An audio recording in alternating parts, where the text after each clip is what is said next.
Hey, what's up, it's Sheen. I just thought I'd make a video today talking about some of the BlizzCon stuff, in particular like Titanforging. I know it's kind of a thing that people don't like to talk about, or like, oh, I've heard everything there's to hear about Titanforging, but hopefully I've got something to add to the discussion. So, yeah, for those of you who don't know, when you go into a raid, we'll just go over Titanforging super fast just to get some things out of the way. Talok, first boss in Old Year. He will drop these wrists at 370 on Heroic and these legs at 370 on Heroic. And if you go up to Mythic, same items except it's 385. Now, Titanforging, you'll notice there's a little plus right next to that, 385 plus. If it Titanforges or Warforges 5 item levels, there's a 1 in 5 chance of that happening. Titanforge is anything above that, so Titanforge would be from 385 to 390. 395 would be a Titanforge there.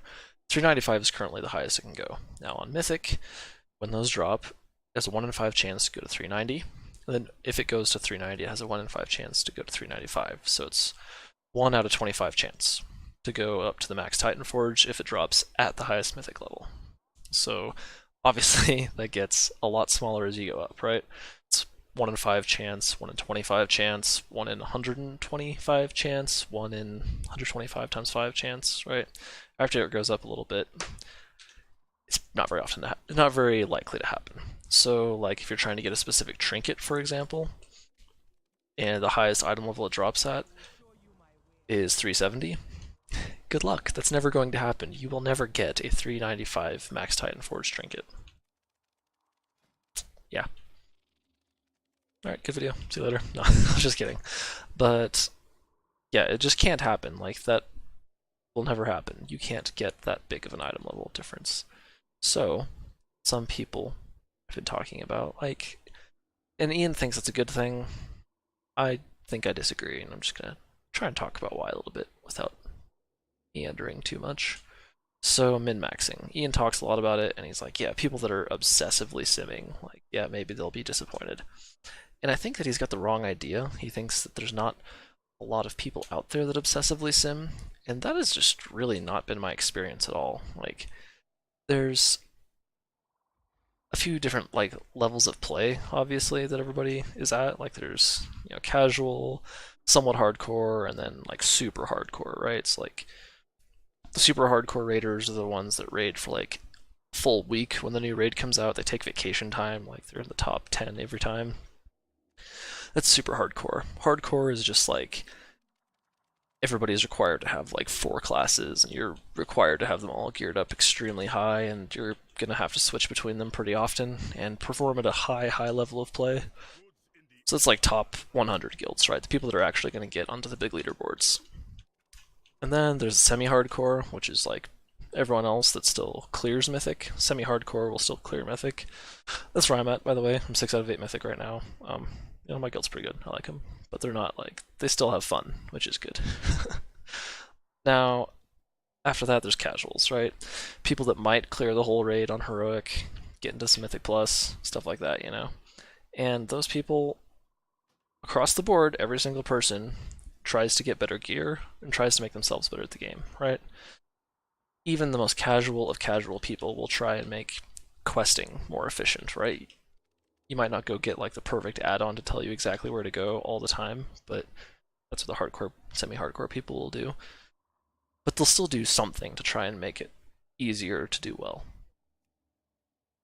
Now, I think that Ian's got a bit of a disconnect here, right? He thinks that there's only like the most hardcore of hardcore are doing this min-maxing. And that's not really the case, right? Like there's 2 ways to make your character better, right? Improve your gameplay, improve your gear. And to a large extent, gameplay is a little subjective. Like, there's a few ways to quantify it, but in a lot of times it's just look at the meters. Did you do a lot of healing? Did you do a lot of damage? If you didn't, then you're not doing well. And generally, that's like the only way to really tell. Excuse me. Now, maximizing your loot, right? If you're min-maxing, which I guarantee you everyone that plays this game does that in some way or another. It's possible to a point, like I said with RNG and with Titanforging, right? You go kill the hardest mythic boss, he's going to drop the best gear, and it's got the best chance of getting a max Titanforge, right? It only needs to go up twice instead of 7 times. So you do have a better chance to get good Titanforges. Still not a great chance, especially for trinkets. God, the trinkets are driving me crazy. Usually in raids, like the best trinkets are from the raid. That's always been a thing. And this tier, the single healing raid trinket is complete crap. Like, it's like the 20th best, I think, on the for discipline priests. Ridiculous. And the best ones come from dungeons, from mythic dungeons, right? Which, yeah, getting a 370 up to 395. We talked about that. Not very likely. Chances are basically 0. So, yeah. So for like the absolute hardcore people, you hear like a Method do their interviews. People ask him a couple gearing questions, and they're like, "Yeah, I mean, some people get better Titanforge drops than others. Whatever, doesn't really matter." Right? Those are the most hardcore of the most hardcore, and they don't care about gear. I'll tell you who does care about gear is the people right underneath that, like the semi-hardcore players. They're the ones that actually care about that stuff. Because the absolute hardcore people, right, you maximize gameplay and gear. Like the best professional players have the best gameplay of anybody. I guarantee it, like 100%. That's why they are the best. Is because gameplay is just, they're better at it than anybody else in the world. Look at League of Legends, right, where gear is a non-issue, right? Everybody has the exact same cookie cutter build they use for every single game. It might change with the meta now and then, but it's the same.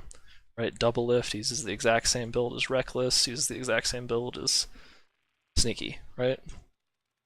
What the big difference is gameplay. And it's very apparent in games where the gear doesn't matter at all. Now the nice thing about World of Warcraft is you can gear up, right? There's a pretty good split. Like, you get better gear, your character will get stronger, and you can make up for some bad gameplay with some really good gear. Talks about, like, people talk about outgearing a raid or outgearing a boss. Like, it's a real thing. Method talks about like how they needed that re-clear to actually get the world first. Makes a lot of sense, right? Because even with the absolute best gameplay in the world, they still needed some gear to be able to kill the absolute hardest boss in the world as early as possible, to completely min-max everything, right? So the ones that, like, gearing matters to most are the semi-hardcore players, which is arguably the biggest part of WoW's player base, I would say.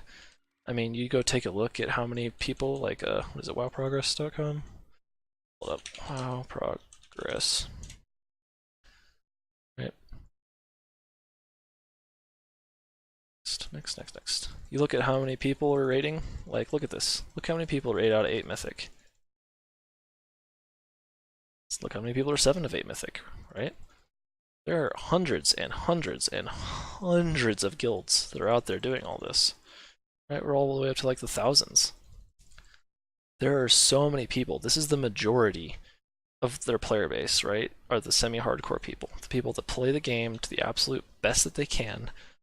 And to some extent, like, their gameplay is not going to be perfect, which is fine. Like, my gameplay, not perfect. Better than some, certainly, but not perfect, which is normal, right? So what we can maximize is our gear, right? Maximizing gameplay takes time. I mean, it's like with anything. You get better as you play over months or years, but, you know, Uldir is not going to be out for another 4 years. It's only going to be out for another couple months. So if I want to kill all the bosses in Mythic Uldir, I need to get the best gear I can. So to get it, currently, it drives me crazy, because, like, right, Darkmoon Deck Tides. Not that great of a trinket for shamans, but I grabbed it because it was easy to obtain. This one is just something from a dungeon, I'm pretty sure. Now, the absolute best in slot for shamans is the crit one, right? If you have that crit trinket, and you have it at a high item level, the highest item level, it's obviously the best. However, nobody gets them at the highest item level. They get the best trinket they can, because they're always going for it and trying to do everything they can to get it. And they get, like, the best trinket at like a 380 item level, right? I think on my main I have some of the best trinkets at about that. And it's fine. Like, that's all that we're expecting. We're not expecting to get the best trinket at the highest item level. If you do, then whatever, everybody's gonna hate you. You're just gonna get bullied because, oh, you're only that good because you got the lucky drop from your gear, right? Which isn't exactly true, but that's how the conversation goes a lot of the time in my guild. So, like, this whole thing with Titanforging, you cannot get your best in slot at max Titanforged item level. It will not happen before the next tier comes out. You have a 0% chance of that happening. For trinkets in particular. And trinkets are always generally the most important things to get. Like, they matter more than any other gear slot. Okay, am I seriously stuck on this fence right now? Yeah. So, I mean, the one thing that would fix this is if they just remove Titanforging from the game entirely, which won't happen, right? Or at the very least, like, cap it so that you can't get a Titanforge, like a max Titanforge from Heroic, which has happened to me, right? Like, I've gotten a 395 piece from Heroic, which is stupid. That shouldn't be able to happen. Like, all that does is incentivize players to go do content that they don't care about. Like, we're not clearing Heroic in my normal raid times anymore. Like, we just do Mythic. We do Heroic on the weekends. And I really, really don't want to feel like I need to go do Heroic, like, outside of my normal raid time with a different group. I don't want to pug it. Like, that's the whole reason I'm in a guild, is so that I can play with other good players. Right? And if you're incentivizing players to go out and like re-clear stuff, like I remember back in Legion, this was a huge problem because the tier sets from Nighthold were amazing. Like for Resto Druids, tier I think it was 19, 2 and 4 set were still better than the next 2 raids after that. Like, why is that happening? I don't understand at all. Anyway. So a best in slot list would fix a lot of this. If they could actually make a best in slot list, like, hey, go out. My hands are pretty low item level right now. What is the best in slot I could get in my handpiece for a Restoration Shaman, right? If I could go out there and farm it and try and get it, there's a sense of accomplishment there. There's a sense of purpose. There's a tangible reward that you can get when you finally find it, get that piece of gear.